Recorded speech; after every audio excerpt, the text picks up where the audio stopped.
Hello, ഇന്ന് feeding zip എങ്ങനെ attach ചെയ്യാൻ നോക്കാം. അത് നമുക്ക് സിപ്പ് എവിടെയാണ് വെക്കേണ്ടത് ആ ഭാഗം ആദ്യം ഒന്ന് മാർക്ക് ചെയ്തിടാം. എന്നിട്ട് സിപ്പ് ഓപ്പൺ ആക്കിയിട്ട് അതൊന്ന് അവിടെ നിന്ന് സെക്യൂറായി നിൽക്കാൻ വേണ്ടിയിട്ട് ആദ്യം ഒരു സ്റ്റിച്ച് കൊടുക്കുക. രണ്ട് ഭാഗത്തും ഒരു സ്റ്റിച്ച് കൊടുക്കുക.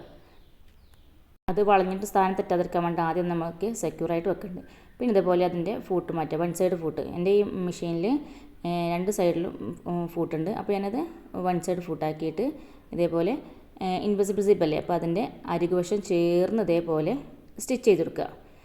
രണ്ട് ഭാഗത്തും ഇതേപോലെ സ്റ്റിച്ച് ചെയ്ത് കൊടുക്കുക. അതിനുശേഷം നമ്മൾ അതിൻ്റെ സെൻറ്ററിൽ കൂടെ കട്ട് ചെയ്ത് കൊടുക്കുക.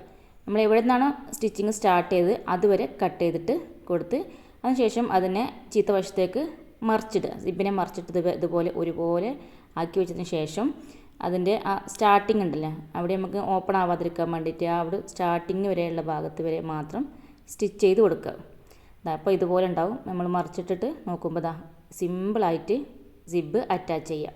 വീഡിയോ ഇഷ്ടമായാൽ ഒന്ന് സപ്പോർട്ടും കൂടെ ചെയ്തോട്ടോ.